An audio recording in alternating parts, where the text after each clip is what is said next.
When I bet, I like getting something back, even if I lose. That's why I bet with Fanatic Sportsbook.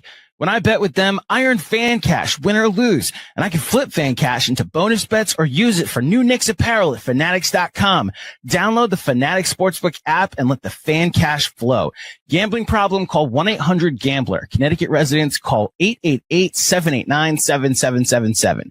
Massachusetts residents call 800-327-5050. New York residents call 877-8-HOPE-NY. Maryland residents visit mdgamblinghelp.org.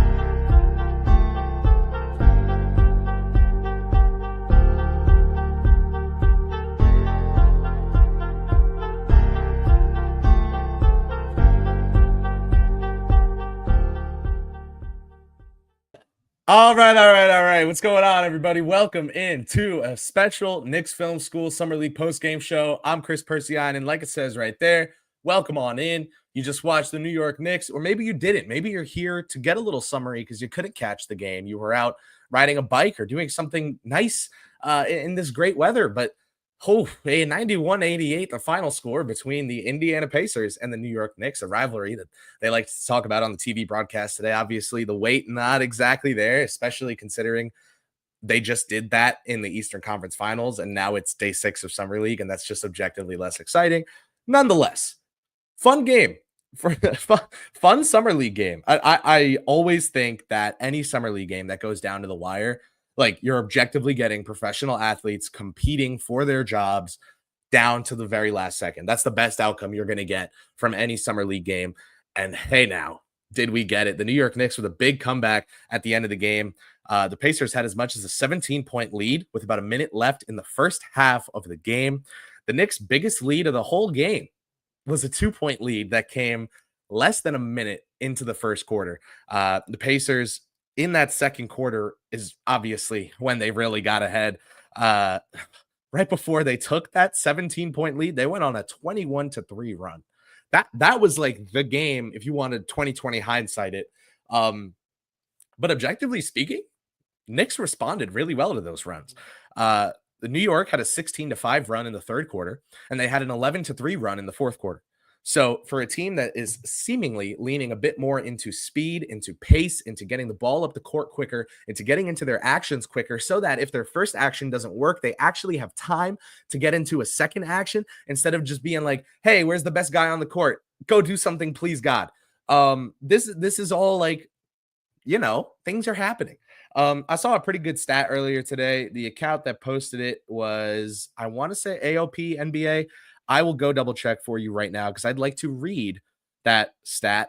AOP NBA, through the Knicks' first 3 Summer League games, they had the third fastest time crossing half court and the third fastest time to get into their first action. Last season in the NBA, not Summer League, in the NBA, the Knicks were the slowest team in the league to get into their first action. And I tweeted about it countless times. I did turn into a broken record at some point, sitting up there in the rafters at Madison Square Garden, watching the New York Knicks take 8 seconds to bring the ball up the court, like the full 8 seconds. By the time there was 12 or 11 seconds left on the shot clock is when they got into their first action. This allowed them to control the pace of a game. This allowed them to impose their will on the other team for as long as they were leading. But whenever you're losing, it's hard to say, oh, well, we're trying to waste as much time as possible first.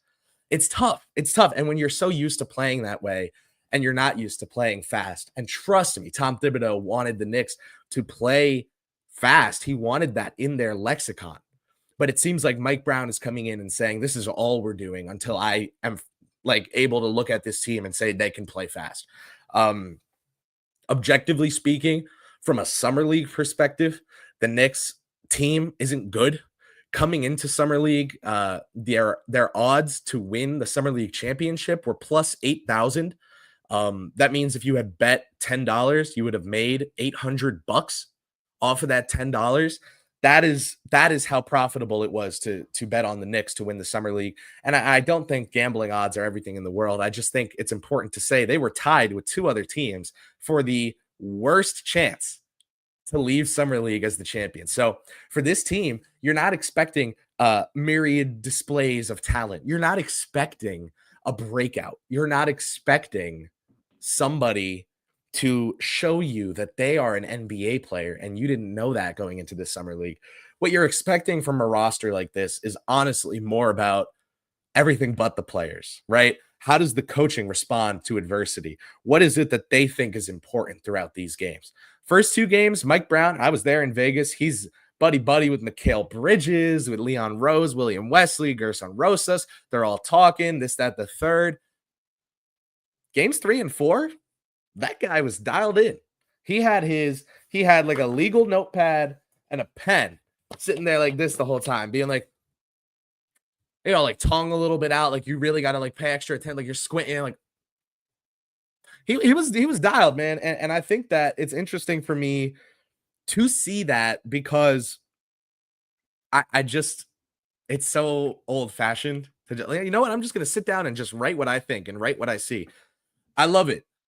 Fred Katz wrote a really good article about the extent to which Mike Brown is detail oriented when the Knicks hired him. And I think you've watched that as much as you can out in Vegas with his appearances on the sideline courtside for the Knicks Summer League competition. Now, when it comes to today's performers on the New York Knicks, I do think it's worth taking a little bit of time just running through some individual player performances. We'll start with Marjon Beauchamp, right? This guy came out, scored almost a point per minute. He was out there. 29 minutes of game time, 28 points, 2 rebounds. He did have a steal and a block each. And he had 3 dimes to his 4 turnovers. So for a non-point guard, for a non-playmaking wing, this is a pretty good game for being the clear number 1 option. Everyone hated him in the first 2 games of the Knicks Summer League because he reminded them of Dwayne Washington from last year, who's this veteran that the team didn't draft, taking all the shots. Objectively speaking, like a basketball court is like a newspaper operation, right? Like there's the guys at the printing press, there's the newsroom, there's the reporters, there's all sorts of different roles that need to be filled. And even if you think they're not connected at all, they very much are, and they very much depend on each other. If you were the head of a newsletter, a newspaper, right? That's printing on a printing press, and you're also sending it out online. And if you get 8 new interns for the summer and every single one of them works in social media, you're going to need to go get some people to man the printing press. It doesn't matter if they're 30 or 25 or 35. Like, you just need bodies that can do the job so that those young people you have coming in are able to enter an environment where they're like, oh, okay, there's body doubles here. There is leading by example going on. That conversely, you saw the Nets draft 5 first-round picks that are all good at passing and that all aren't shooters. And it's like, who are they just going to like pass back and forth and be like, hey, good reads, guys. And the final score is going to be like 98-12. You know, like I guess it's got to make sense. And I think for what it's worth, Marjon Beauchamp taking on the role that he has in this summer league for the New York Knicks has made sense for them on the basketball court. It has allowed someone like Tyler Kolek to really push and work through his struggles early on. It has allowed someone like Dink Pate to be out there not playing point guard the way he did a lot of the time for Mexico City. And even with the G League Ignite, he got some initiation reps. I do think like there's something to Pate being out there with Beauchamp and Kolek, and just like, how can he fit in when he doesn't always have the ball? Because he is the most intriguing athlete that played for the Knicks today, especially given that Mo Diawara was out. So Pacome Dadier, Kevin McCullough Jr., Mo Diawara, everyone was out with injury today. Pate, man, let's transition there. 11 points, 7 rebounds, 2 assists. By the way, I should add, Beauchamp was 6 of 11 from downtown and 10 of 16 from the field. Pate, some similar success, lower volume, 4 of 9 from the field and 2 of 2 from downtown. Just 1 turnover for Pate to his 2 assists. So I do think that like this young fella is out there just trying to make the right decisions, trying to make plays, trying to prove that he belongs. You obviously know that everyone else is in that situation, so you can't give too much leeway for that. But you also are aware that, like, for Pate, who isn't a shooter, he's got to be a shooter to thrive in this like third best player role. And so you saw Pate today have like the fourth highest plus minus on the team. It was like Jamal Bay, Bilwali Bales, Beauchamp, and Pate were the only Knicks with positive plus minuses today. And you kind of got a sense of like, okay, Dink Pate, he can't shoot yet, but when he's making his shots like he did today, going 2 of 2 from downtown, he fits out there. This is like a jumbo wing, 6'8", guard skilled wing who is going to try and hit the open three, but is going to bring really, really impressive athleticism to the table, bring defensive effort to the table. That needs to be his calling card in the NBA. So he went undrafted coming out of the Mexico City Capitanes. I mean, just like the motor wasn't there in Mexico City. I don't know why. I don't think it's an indictment of him and his career for the rest of his life, but it was something that needed to be improved on. I think it has been improved on in this summer league by Dink Pate. So I think that's fair to say. And I also think it's fair to say that you can see his experience out there. This is a kid who played in the G League for the last 2 years against grown-ass men. He's objectively more experienced against professional athletes and grown men basketball players than a lot of the guys out there at Summer League. So when you don't see Pate constantly asserting himself, consistently dominating, I can understand you being like, oh, well, you know, then that's why he went undrafted. He wasn't intriguing enough against the adults, and he can't be intriguing enough against the kids. But I do think it's worth noting that he is playing a different role for these Summer League Knicks than he has for the last 2 years of his career. Maybe this role is pretty similar actually to his G League Ignite role. So I'll say for the last year of his career, he has not played this role. So it's a bit of an adjustment for him. Today, he really looked like he adjusted. There's a hitch in his shot. It doesn't look great, but everything else about his game makes you understand why a year ago today, he was viewed as a future top 20 pick. He went undrafted. The shot never came around. Like I mentioned, the motor, the effort, the hustle, they weren't there to an extent that made teams comfortable with a guy who couldn't shoot. So like it kind of all pushed down on each other. But again, he's doing what he can in this summer league to combat some of those narratives. And I think he's improving enough on a game-by-game basis to justify the Knicks' excitement for him going into this summer league. I was told before summer league by sources familiar with the situation that the Knicks front office was excited to see how Pate did. Obviously, Dadier, Kolek, McCullough Jr., Huck Porty, they're 4 draft picks from last year's draft. They were curious about, they wanted to know that those guys could be at least third stringers, you know, for the roster this year, like they were last year in a way. They were really like the fourth stringers last year, if you think about it. So can they be the third stringers this year? I think they've shown that. I think Dadier has shown he deserves like the Obi Toppin state mandated, government mandated 10 minutes a game that Obi got in his rookie year. No matter how mad it made Tom Thibodeau, no matter the fact that every time Obi played 9 minutes and 50 seconds, he sent someone to the scorer's table to sub out for him. It was 10 minutes a game where Obi could learn what it is going to take for him to be able to contribute on an NBA basketball court. I thought Dadier showed this summer league that he was worthy of that kind of designation. Kevin McCullough Jr., a plug-and-play guy. If any of Hart, Bridges, or Anunoby have to miss a half of a game, he can jump right in. For Coach Mike Brown, who may not want to shorten a rotation for an extended period of time, maybe in a one-game setting, he'd just let them finish the game with the shortened rotation. I would think head coach Mike Brown of the Knicks now is not going to be someone who says, oh, we're missing Mikal Bridges for, it's only 2 weeks, but, you know, we'll be fine. No, I think he'd get McCullough in there. I think he'd get someone in there. So that'll be interesting to see. And Kolek, man, I mean, we know what he can do. He was essentially a known quantity coming out of college. The question was just, does it translate to the NBA level? I still think it can. I wrote kind of snarkily at you all in the Knicks Film School newsletter that I filled in for John on the other day that I thought the reactions to the Tyler Kolek struggles were in part why he was struggling. When you expect a second round pick point guard who can't dunk over anyone because he doesn't have that athleticism, his special talent and ability is mostly cerebral and with the strength in his arms to whip some of those one-handed passes.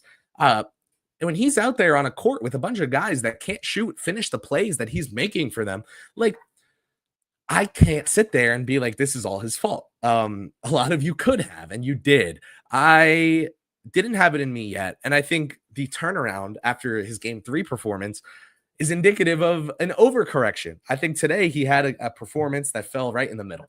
He's the third player I want to mention the stat line of today. 14 points, 2 rebounds, 5 dimes, 5 turnovers, 5 fouls in 29 minutes. This is a young guy testing the boundaries of things, feeling things out, seeing how he can impact the game in different ways. Listen, man, at the end of that game, the move he had on Cam Jones, his former teammate, who knows really well how to guard him, especially in like open gym type situations, from Marquette, he snatched back, made a jumper over him. Next play, goes to the cup, finishes strong, and won. So for Kolek, I thought today was a balanced performance. I thought he had some turnovers that came as a result of trying to make some high-risk plays happen. He had 2 assists to Marjon Beauchamp, off of which Beauchamp scored 5. Everyone else, all the rest of his assists were all to a different player. So he assisted Udai Baba, Dink Pate, Anton Watson. Like, Kolek was really just spraying it around today, being a starting quarterback, getting guys their touches, and also scoring the ball himself. Anton Watson deserves a shout out, if only for the poster he had. Fast break dunk, made it 83-81 Pacers with about 3.5 minutes left in the fourth quarter. That was a really impressive slamma-jamma from Anton Watson. He's someone who, the Knicks got last year to be a body on the roster. He's shown in Summer League that he can be a body in the NBA, but that he's probably not someone that any team is going to go out of their way to look to invest money or time or draft capital in. So yeah, I also think it's worth noting with Kolek versus Jones today. One awesome Summer League matchup. Love seeing college teammates go head to head, especially when they played similar positions on the same team in college. And now it's like, hey, his team versus his team. 3-point game. That's pretty good. Also, it's worth noting that Cam Jones, as short as he is, as small as he is, he hooped on Tyler Kolek today. And I really like Cam Jones. I think he was like very draftable. I think he is someone who like non-debatably needed to get to the NBA and get developed by a team and just see if he can be a scorer, a somebody. So yeah, it's tough to watch Kolek get kind of smacked around by him on that end of the floor. But then again, that's what Cam Jones does. And that's not what Tyler Kolek is known for. So again, Summer League, Summer League, man. It's great seeing a lot of y'all in the chat. I'm just taking a look right now. Bricks Nation, CeeLo, D-Nice, Adam, J-Dub, Dirty Dancer. Oh, who am I missing? Kenny. What's going on, everyone? Good to see y'all. Got a nice crowd here today for Summer League basketball. You guys are the best fan base for that reason. Any questions, concerns, comments? I mean, listen, guys, this is game 4 of Summer League. I'll have a written breakdown of it all coming soon as well for the Knicks Film School newsletter. But I'm interested to talk to you guys about what you have taken away from Summer League, not with regard to the players. So what is the coaching staff doing? Are they playing? Is the pace standing out to you? Are there plays that they're running that are standing out to you? I think for me personally, watching the Pacers get Enrique Freeman going downhill so much against the Knicks defense, and the Knicks not adjusting much to that, was a little frustrating from the New York perspective. Then again, Freeman, a 6'7" fridge of a small ball center, that's what he does. So, Dirty Dancer, they dropped the double drag after 5 minutes is what I noticed. Yeah. Their shooters weren't, listen, double drag. What did the Knicks shoot from 3 today? It can't have been that bad. 34%, 10 of 29. Okay. All right. That's something. Yeah, I mean, listen, I don't blame them. Bricks Nation wanted to see Diawara and Pate. Go figure.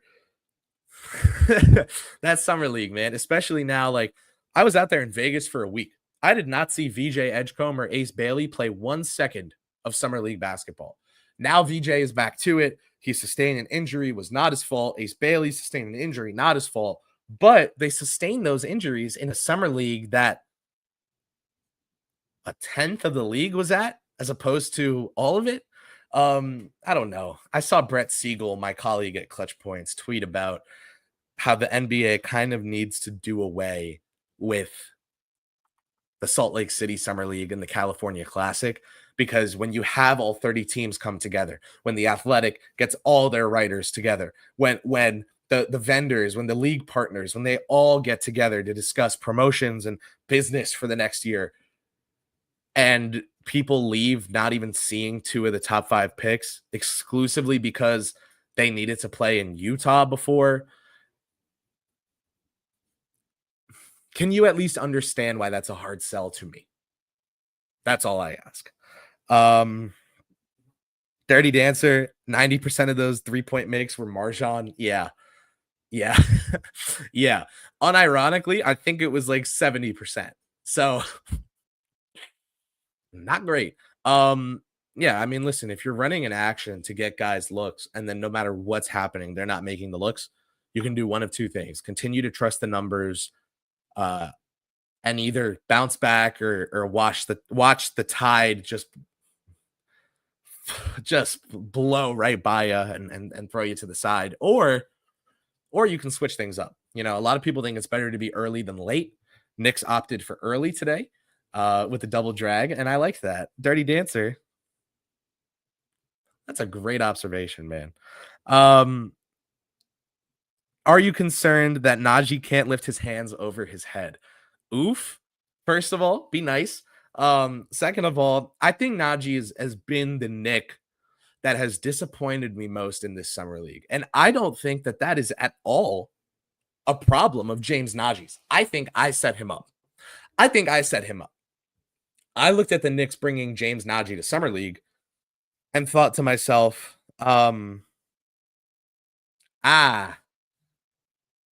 this is a test to see if he's ready for the NBA level. I'm not confident that it's looked like James Najee's. Well, he's ready. He's ready for the summer league level, but James Najee hasn't been dominating the summer league level. And I think you kind of wanted him to, if you thought the Knicks were bringing him over for summer league to potentially give him that final roster spot. I can't see him getting that final roster spot anymore. He was like my dark horse pick before summer league started. So those were unfair expectations that I put myself on James that then he has not met thus far because they were unfair from the jump. So yeah, that's definitely worth discussion. CeeLo says Lance Ware was atrocious. It's tough for someone like Lance Ware though out there, because like Kolek setting him up in the dunker spot is always going to be how he gets the most of his offensive production.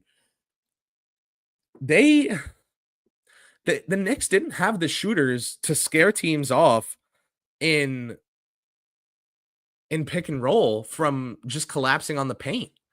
So Najee's not going to be able to feast like that.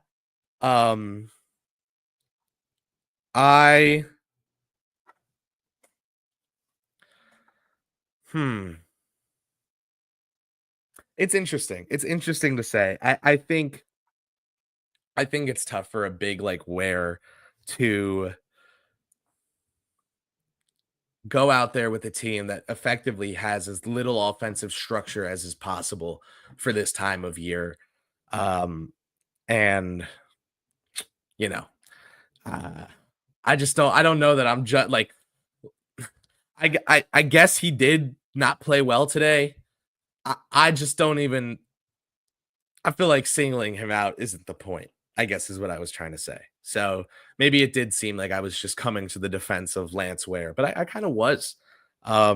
He's a big that gets fed, and he's not getting fed, not because there's no one to feed him, but because the troughs are empty. There's no shooters. So they're bringing him a bowl of nothing, of air for dinner. And then people are being like, he's not eating. Well, there's a lot of other factors there too. let's talk about your comments, man. Let's get to some more comments. Dirty Dancer, I wish I had guns like that, like James Najee. Yeah, he's he does he does have guns like that. He's stocky, and I think that's a bit why I put those unfair expectations on him coming into Summer League, is because he's a stocky dude. I thought, hey, he's going to go up against some scrawny, wiry bigs. Then all of a sudden, you've got teams throwing out Chris Youngblood and Enrique Freeman, who are like 6'6", 6'7", 240-pound dudes. And it becomes a little less about, oh, he should be dominating them, and, oh, they're the same player as him, except they can dribble and shoot. Oof. So, yeah.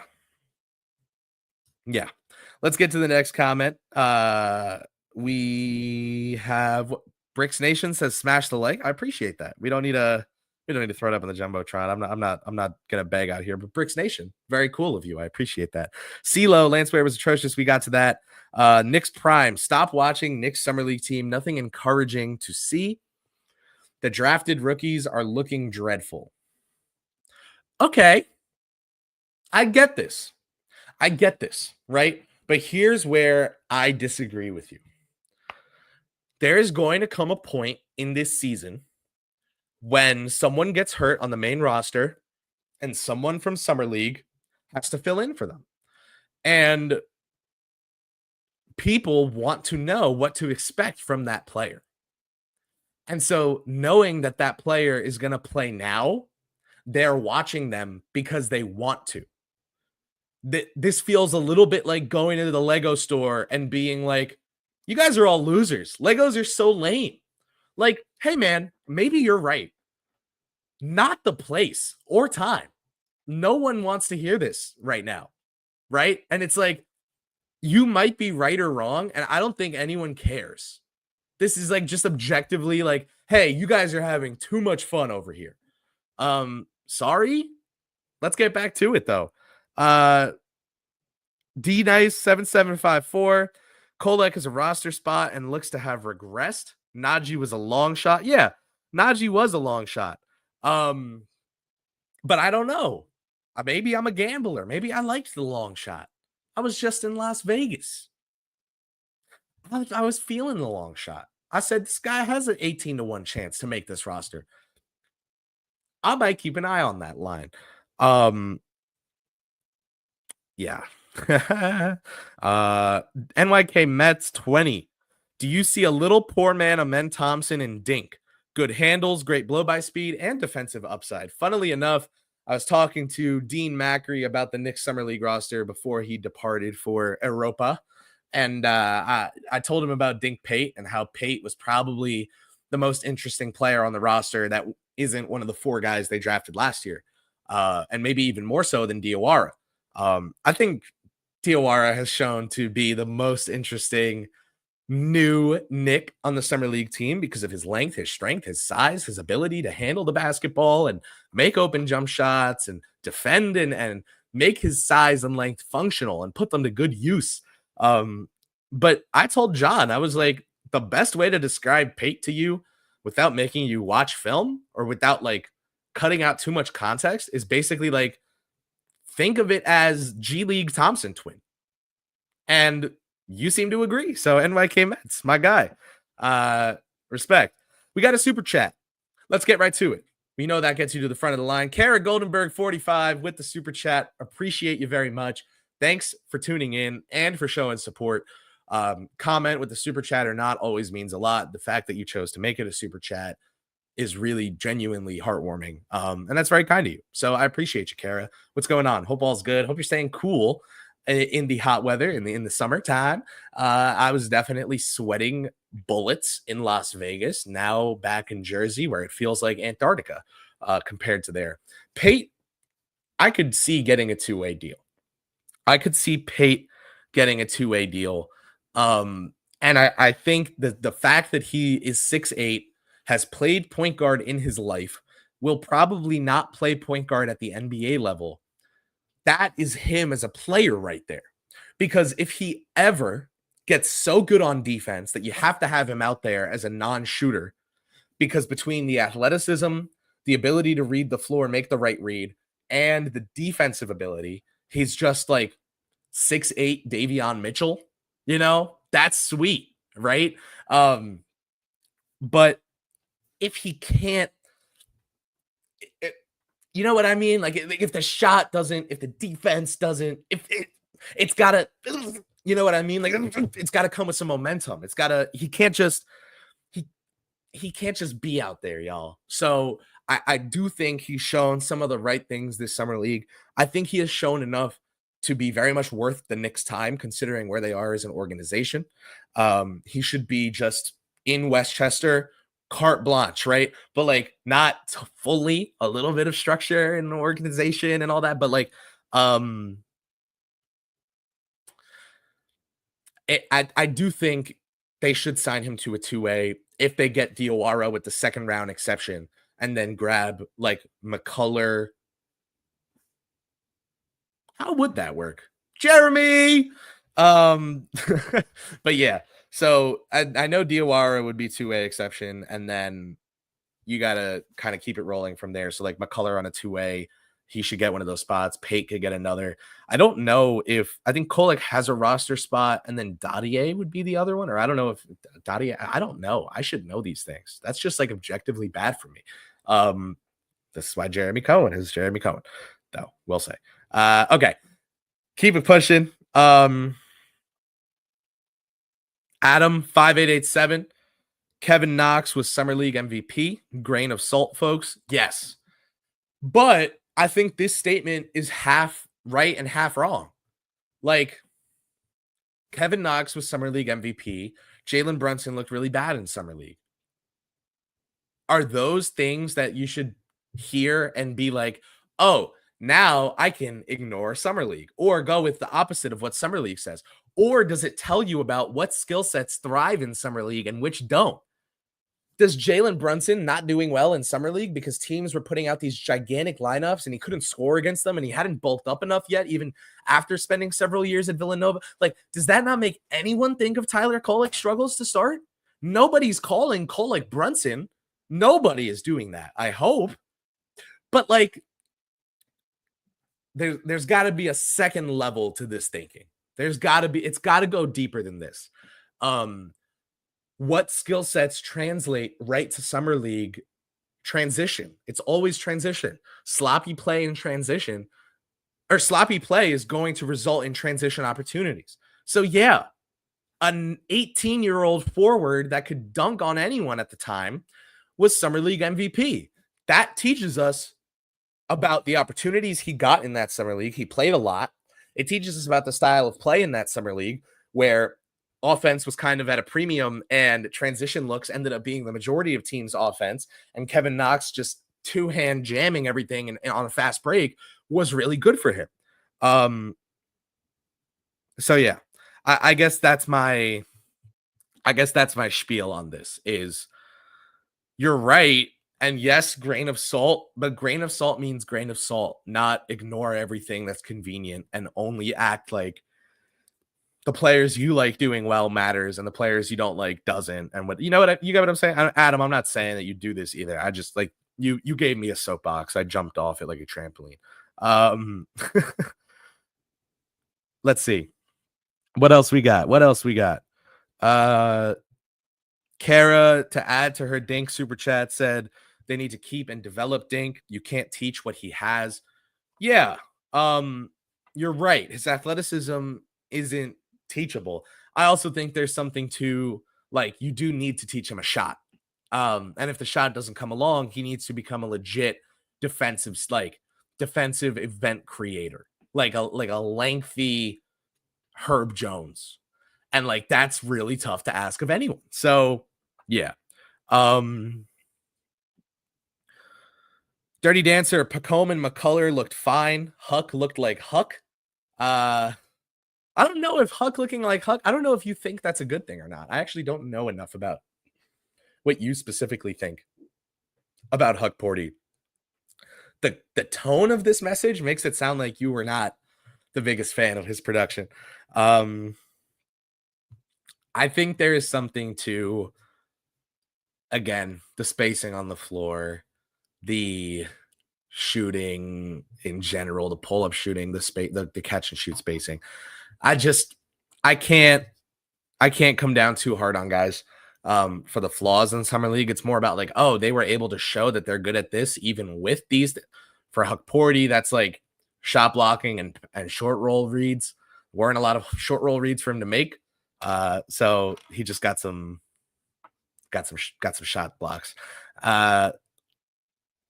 Yeah, man, I think Hukporti is worth the Knicks time. And I know from last year, the Knicks were very much excited to get him where they did in the draft, and they really liked him. Saw some Hartenstein in him, saw like the modern big that maybe isn't a shooter, but has everything else.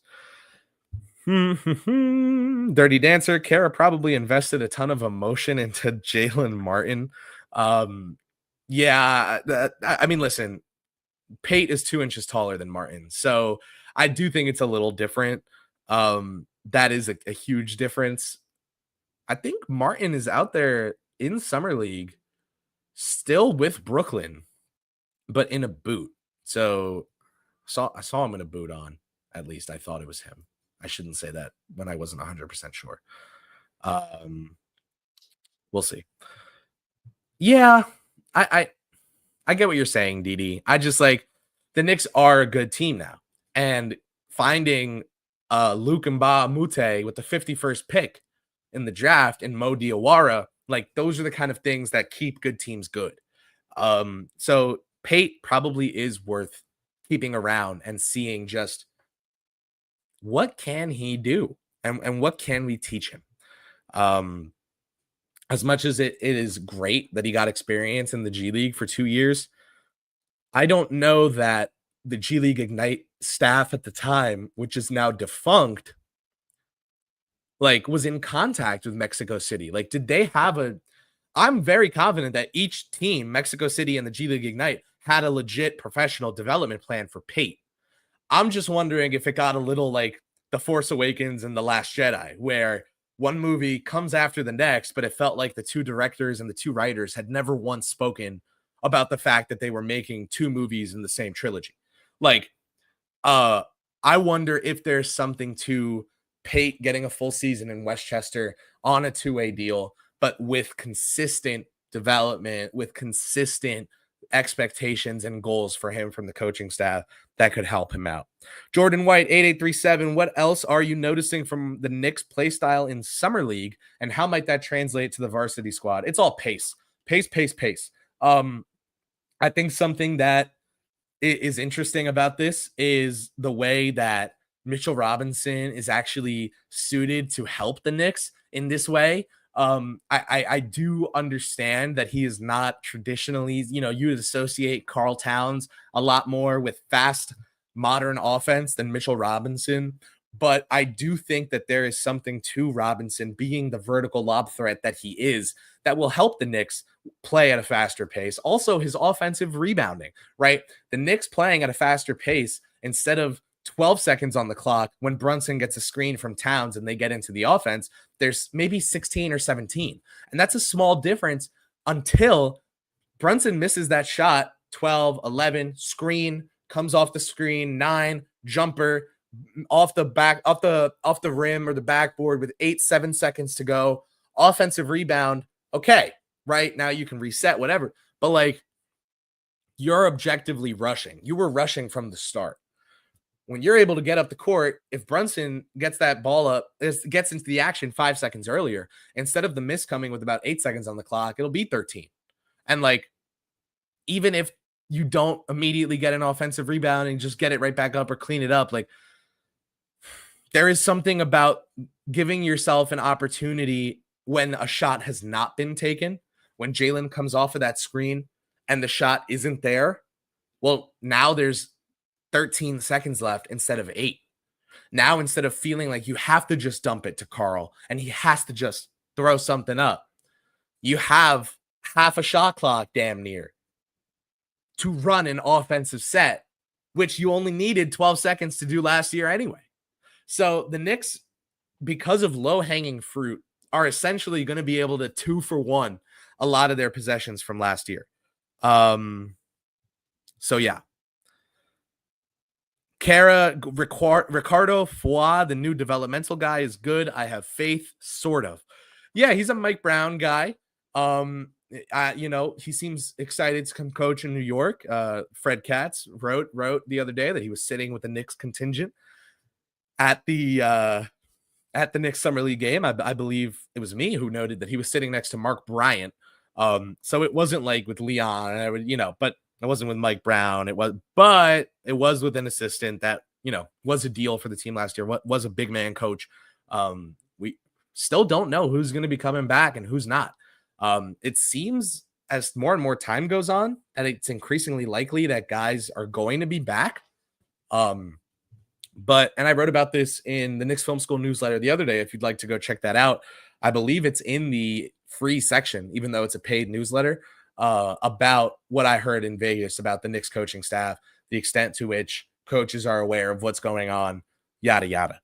So yeah, I think Foix is a good look for New York, someone young to bring in, and just another voice in the room that brings the average age down by like 3 years on the coaching side. He's not my age, he's not some wonder kid that's going out there and totally reinventing the sport.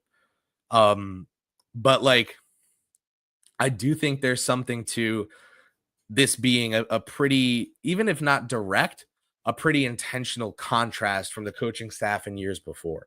It did feel like as the younger assistants continued to get plucked away because college teams, and they were like, oh, well, the real young guys don't have the experience yet.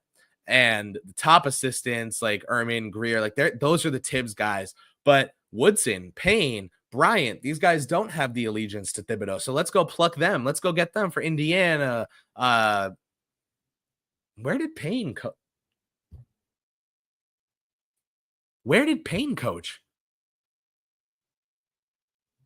Chat.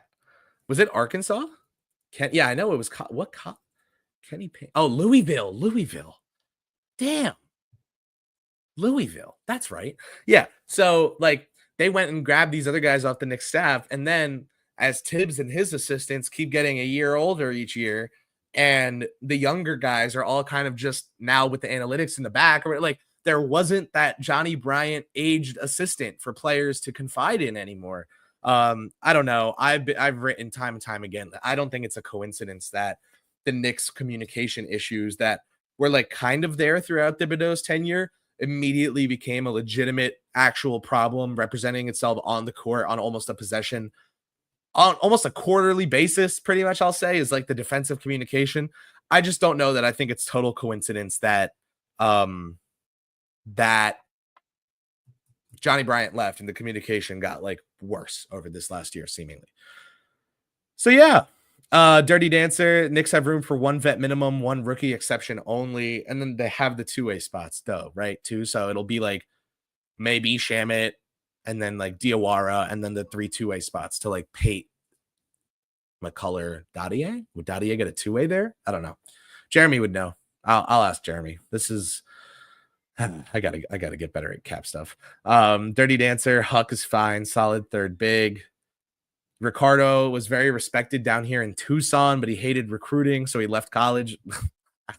Listen, man, I don't know that I blame him, especially considering he's Italian, coming from Europe, where it's like a thing to entrust a coach with your child and just let them like develop their game for like a decade, I can see why someone, especially coming from Euro basketball, wouldn't want any part of college hoops.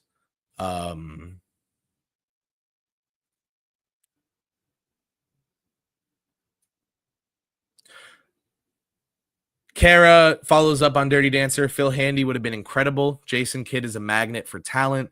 Dirty Dancer said he wishes the Knicks got Phil Handy a bit earlier. Yeah, Kara, Didi, I get it. Handy, definitely someone like trusted by NBA players for years, trusted by LeBron James, brought over to the Lakers coaching staff, the guy who did LeBron's one-on-one workout with him before every game. I mean, it's easy to understand why there's appeal for someone like Handy. I think Johnny Bryant brings a little bit of the same vibe as Handy does. Like that I understand fans loving that kind of coach. I think he could have been a good ad for the Knicks. I think they were interested. I'm not 100% sure. I know they reached out about Ham, or rather spoke to Ham, but like not really. They did, but they didn't. But yeah. Put Kevin Knox jerseys in the rafters with Nate Robinson. How did I miss that one? That's a respect. Kara says about, I think this is about Dink Pate. Shooting is the easiest thing to develop. His motor is there and he has length. Following up on this, Kara says that G League set Dink Pate back. They put him totally off the ball, and it was a crazy misuse of his talents. Kev? Oh, that give me that. For those who don't get it, Kev is doing a crazy job behind the scenes of catching up with my insane going around and back and forth and not reading the comments in order. And I wanted to see if he was going to beat me to my own comment, which he did. I worry Mike Brown being totally OCD, scared off good assistant coaches. I would say if your friend is trying to organize an itinerary for you guys to hang out tomorrow and they're doing it to the second, and like, we need to be out of this store at this time, and yeah, maybe they'd scare people off. I think it's the opposite with coaching. I think coaches look at a guy like Mike Brown, who is very detail oriented, who is very into facts and data and analytics and collaboration. I think it's the opposite. I think guys would want to work for someone that cares about details to that extent. This isn't corporate America where you want a boss that will let you cut corners and take an extra 10 minutes for lunch. These guys are all trying to win a championship.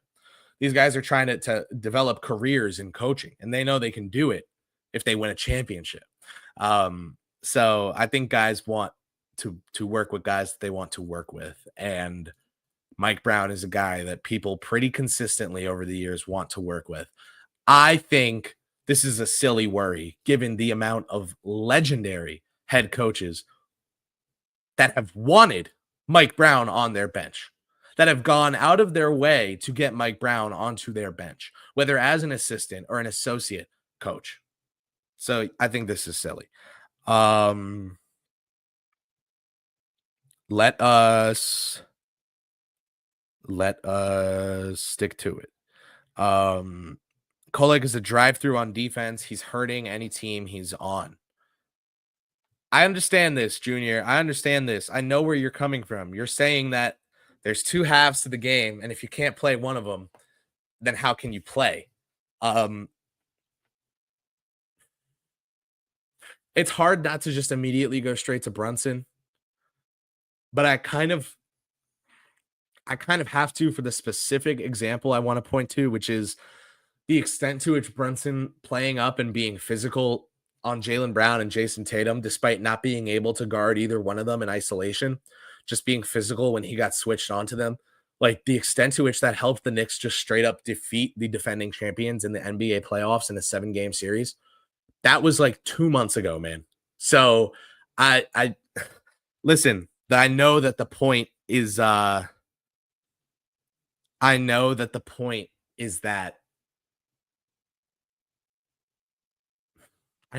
what you're saying, but I like how many NBA is Tyus Jones still a good defender?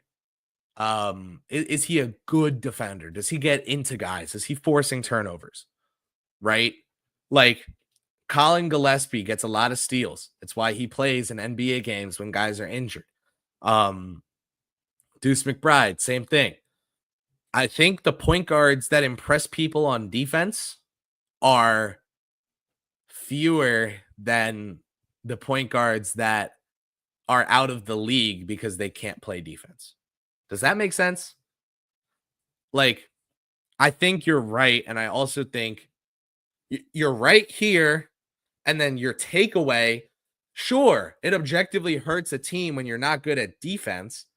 But the way you put it makes it sound like it is impossible for Kolek to have positive impact on a basketball game because of his defense. That I firmly disagree with. Dirty Dancer, I thought I was a sicko. Kara, you were out here watching the Capitanes. Hey man, that was some fun. Kara, what'd you think about Kyle Rose? Any Kyle Rose takes from you if you were watching the Capitanes? Any Bruce Brown in him? That's a Fordham guy. I think he's a pro. Exploding Daisies. I feel attacked right now. Was that about the friend who plans everything? Sorry. But yeah, like when I have a friend that's like, come over by 2 and I get there at 2:05 and it's like a legit problem, there's got to be a conversation like that. It can't ruin your whole day that I was 5 minutes late. It's my bad. I was late. That's my fault. Hand up. It can't be ruining your whole, So I feel like that's what Kara was acting like Mike Brown is like. Speaking of, Kev, cue me up. Kara, look at kid. He's totally laissez-faire and listens. Brown has said that assistants need to come prepared and have their suggestions dissected. Kara, let me ask you something. And the chat, pretend I'm talking to you individually. Like everyone listening, pretend I'm talking just to you. If you were somebody who worked in an office and your boss always heard you out, but never once implemented anything you brought to the table, never once felt like they cared, would you be motivated to keep bringing ideas to the table? Conversely, if your boss just goes with ideas that are brought to the table to be laissez-faire for the sake of going with them because everyone's opinion is worth the same, what does your boss do besides let people do whatever they want? I think Jason Kidd being totally laissez-faire is not accurate based on the kind of NBA coach he is. And I think if you went up to Jason Kidd with a stupid idea and he challenged you on it and you weren't able to have it dissected for him because you said, well, I thought you were laissez-faire and you were going to listen no matter what. LinkedIn, Indeed, you're going to need them. So, yeah. I can't imagine someone thinking, oh, I actually need to know why I think an idea is a good idea for a multi-million-dollar corporation, multi-billion-dollar company to tie the results of their product to. Like, they're not just going to try stuff because an assistant was like, well, what if we just had point guards set all the screens? Like, yeah, maybe that could win you a game, but blindly listening to stuff like that isn't good either. I'd rather have someone say, you better explain to me why this is a good idea if I am going to do it, than someone not challenge me and just be like, oh, you're so smart, dude. And then either never go with what I say or set me up to fail. So yeah, the Knicks, I was who reported this first when I was like 20 years old, that the Knicks are immensely analytically invested ever since Leon Rose was hired. Leon Rose went to James Dolan and sold him on dominating the uncapped areas of the league. Coaching staff, training staff, analytics, you name it, right? So yeah. All right. Got a couple more comments. We are coming up on an hour. I think the fact that there's like just as many viewers in here now as there was 10 minutes in is pretty sweet. You guys care about basketball, and I feel really honored that you think I do too. Let's get through your comments, man. I want to make sure everyone gets heard from. Dirty Dancer, in a world without hand checks, I think there are like 10 good point guard defenders right now. Kev, get up here. You want to name them with me? Can we try and name these point guards? Davion Mitchell. I would say Shai Gilgeous-Alexander, Deuce McBride. Derek White, Drew Holiday, right? We talk about point guard defenders. Good defenders that are point guards. So I got Davion Mitchell. I got Drew and Davion. Dyson Daniels. Dirty Dancer says in the chat. I feel like he's a point. He's like a wing. Yeah, man. He's like a 2-3, like that Herb Jones type of like swing wingman, swingman. Alvarado, right? He played defense. Right? Yeah, man, Jose. Saw him out in Vegas. Having a good time. I think you can look at the Eastern Conference from like 5 years ago and find like countless good point guard defenders. Stopping the other team's first action is like why Miami and Boston were good for so many years. Even like Toronto had Kyle Lowry. So like they were really good at the time too at point guard defense. And then Lowry went from Toronto to Philly and Miami. Like these teams that were good at stopping at the point of attack continued to be because they kept investing in it.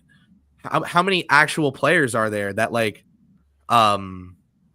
yeah, I don't know. You know what I mean? Like it's tough because they end up being kind of like pushed to wings. Or do you consider like Gary Payton the second a point guard, or do you consider him? He was like, a point guard defender until he couldn't play point guard. So like, yeah, these guys, the Frank Ntilikina thing, like they do just kind of get pushed out to the wing.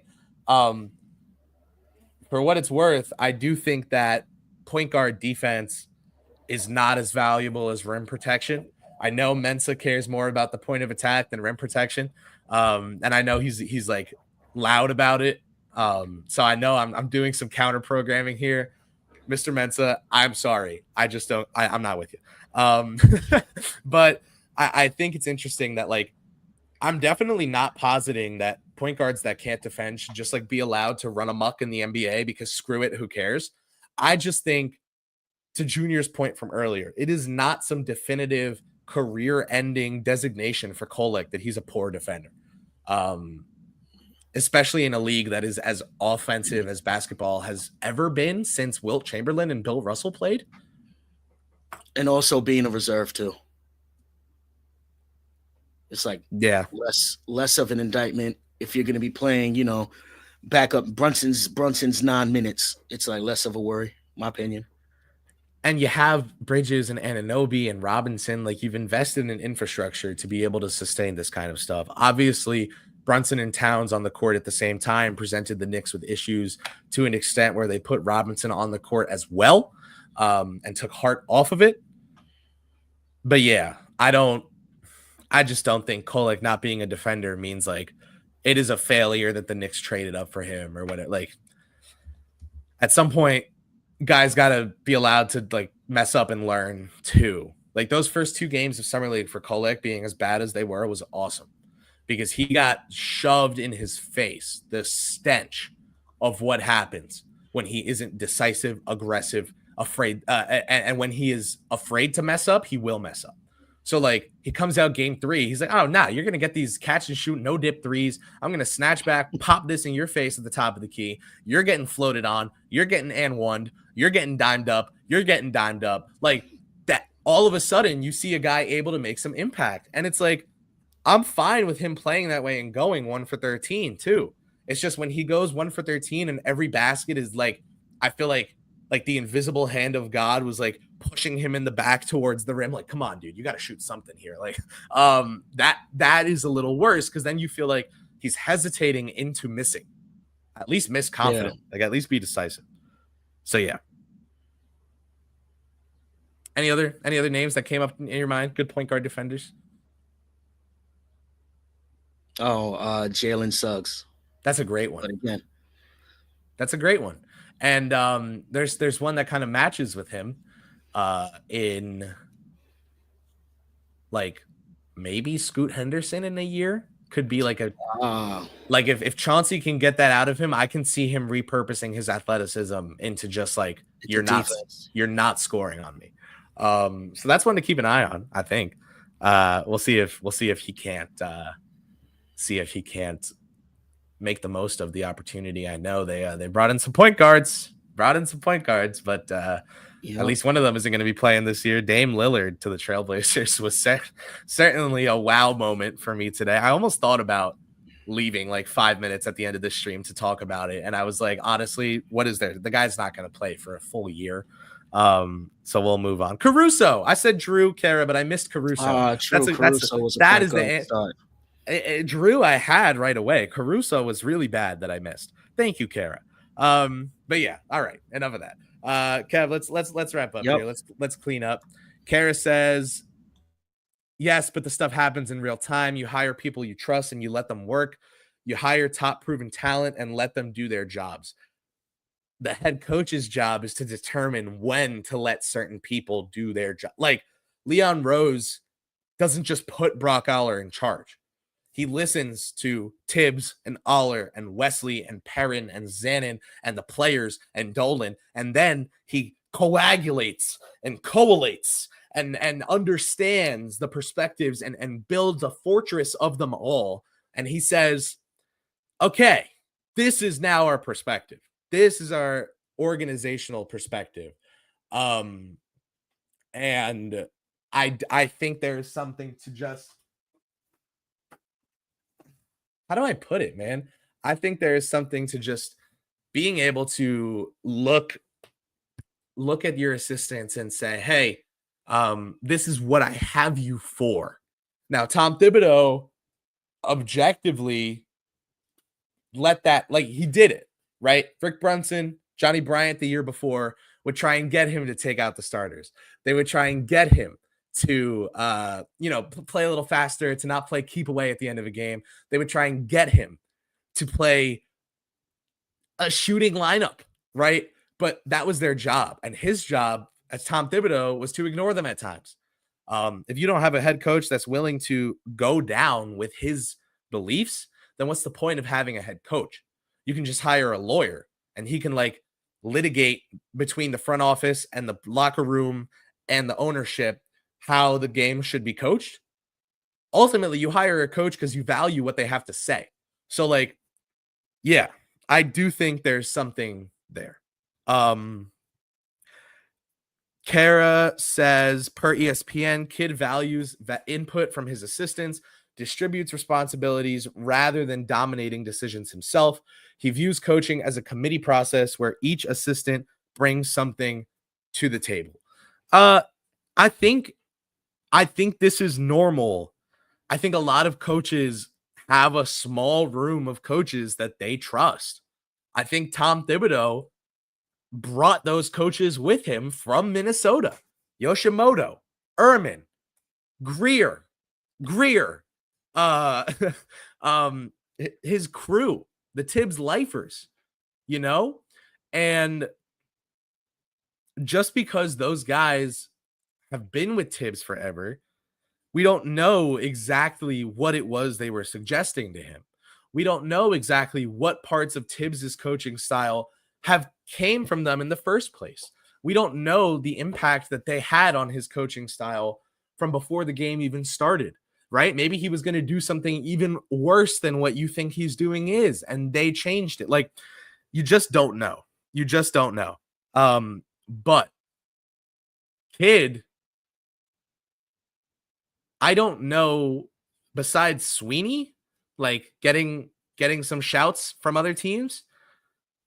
No kid assistants are going on to get head coaching jobs. Like, I don't know. Kara says it's weird Brown isn't attracting names. Jordan Ott is attracting names. Yeah, I just don't. I think this is way too singular of a way to look at this.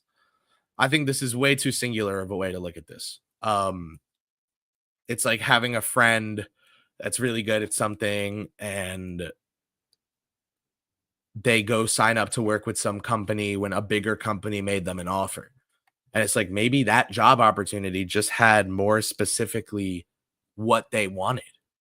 Like, it doesn't make that place a better place to work. It doesn't make their boss a better boss to work for. It means the offer they had on the table was better than the other one. I can't get down with looking this granularly into assistant coach job stati and being like, oh, Mike Brown is OCD, so he's scared off assistant coaches around the NBA. Like, that is an insane takeaway from what we've seen. Like, maybe guys are scared of the expectations of going to New York and being expected to be a contender in year one, right? Like, how many players transferred to Michigan during the Fab Five era? How many players transferred to Michigan during the Fab Five era? 3 total. 3 total. So I just can't. I don't know, man. Does the fact that players didn't want to transfer to go play with the Fab Five, does that make them weird and bad? Or like, was it just a lot of pressure? The team can't relocate before the season starts. This was going to be the pressure no matter what. They decided they needed a new head coach. I would think, Kara, from your comments, your messages from throughout the course of the season, you agreed they needed a new coach. They hired a new coach. He has a completely different approach than Tom Thibodeau. And now you're like, wait, but people wanted to be Thibodeau's assistant. No one wants to be Brown's assistant. Does Brown suck?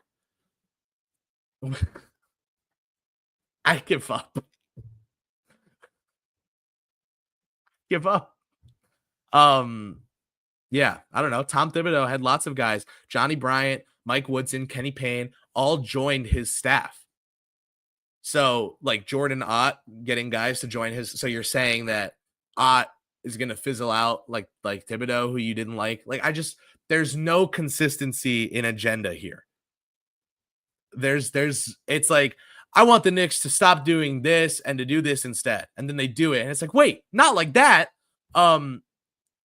At what point, like, oh, Tibbs needs to play young players. So then he stops playing, or he starts playing. Well, what was it that happened again? They took Reddish out of the rotation and like put in McBride or Quickly. Like, it was literally, they added young players to the rotation. And people were like, wait, we didn't want those young players. What are you doing? It's never going to be enough is what I'm figuring out. And that doesn't mean you ignore all the criticism. The criticism is valid. I just think, like, I think there are Knicks fans out there that are under the impression right now that if they don't get an offensive coordinator for next season, that a bunch of people then tweet about and be like, oh, what a find for the Knicks. He's a great coach. I've had great experiences with him in my lifetime. She was the best. She coached me in college. What a great coach. And then it's like, they're going to average 70 points if that doesn't happen. Like, I can't, I know I'm being dramatic, but I'm being dramatic back to drama. I'm answering drama with drama to try to make the original drama seem silly. Because I think it's a little silly. I'm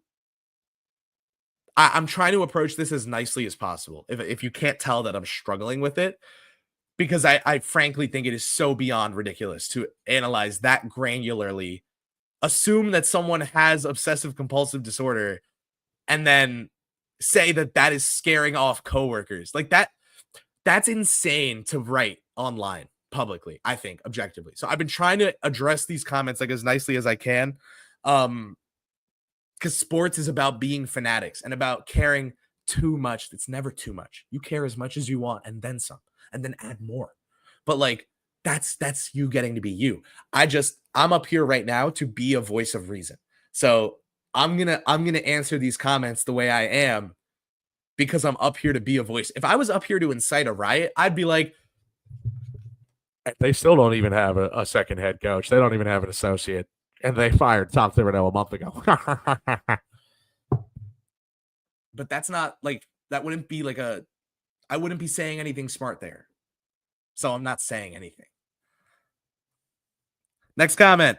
I'll start to worry when assistants we haven't been denied to talk to start turning down Brown. Yeah, like, I mean, listen, I just wouldn't care.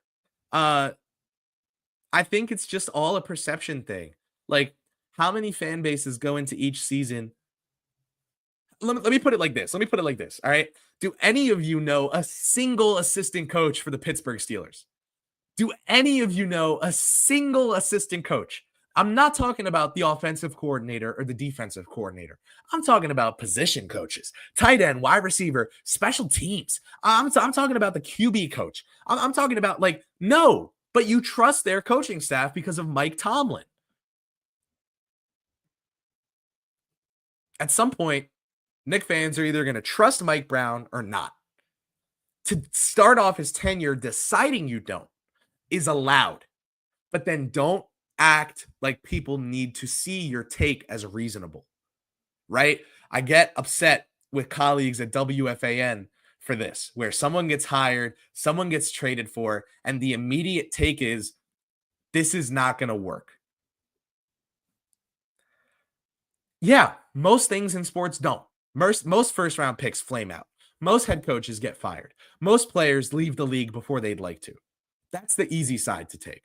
Tell me why this will work, and I think you've got a case, even if it's coming all out of your ass. Popper says Ben Simmons is a long shot to the Knicks. We're screwed. Funny. I do have a Ben Simmons Philly jersey in my closet to this day. Kara Goldenberg, love you, Chris. Thank you for your patience with me. Love you more. Thank you for being here and commenting and engaging with me. I'm going to read one more comment, and it is, you owe me a beer if Brunson Sr. is our associate head coach. That one's from Kara. That's the final comment of the day. Kara, I'll take you up on that. I will owe you a beer gladly if Brunson is the associate head coach next season. Kev, you want to come back up here, say goodbye to the good people? You can go ahead and do so. Kev is the best for producing. It was sad to me that we did not get to do draft class together this year. I wish that went a little differently, but so be it. Here we are, chilling for Summer League. Kev, thank you so much for all you do. Appreciate you. The people do as well. Next year we got to do something out there. We didn't get to connect. But we didn't get to hang out at all in Vegas. We we were like near each other a couple times. But it was sweet meeting your brother though. That was dope because that's a KFS Discord member, which I would be remiss if I did not say. The KFS Discord is popping. Go to the Patreon, get in the Discord, get exclusive content from John Macri, exclusive podcasts from John with Jeremy. Hopefully with me this next season. I'd love to be involved. I'll sign myself up for that. And join the Discord because you can tag me and annoy me and ask questions. And I'm in there, man. I'm active. We got Jess, Dirty Dancer, all sorts of great community members in there too. So check out the upcoming Knicks Film School newsletter. It will be penned by your boy, yours truly. It'll be my third of the summer, my final of Summer League. Excited for it. Excited for you guys to read it. I hope you've enjoyed the ones you've gotten thus far. I hope you enjoyed this show. And I hope you have a great rest of your week. It's Thursday. It's nice out. Go get to it, man. Go have a nice, cool beer, whatever it is. Tune in next time. KFS Postgame Live. We'll be here. We'll be live. We'll be breaking it down. Subscribe to the YouTube channel. Hit the notification bell. You don't have to click every live stream, but you at least won't miss one. Leave a 5-star rating if you're listening after the fact. It's free. It takes you 4 seconds, but it means a whole lot to us. We love you. Thanks so much. Knicks Summer League Game 4. Complete. Knicks are 1-3. We are out. Peace. Be good, everyone. All right. Thumbs up.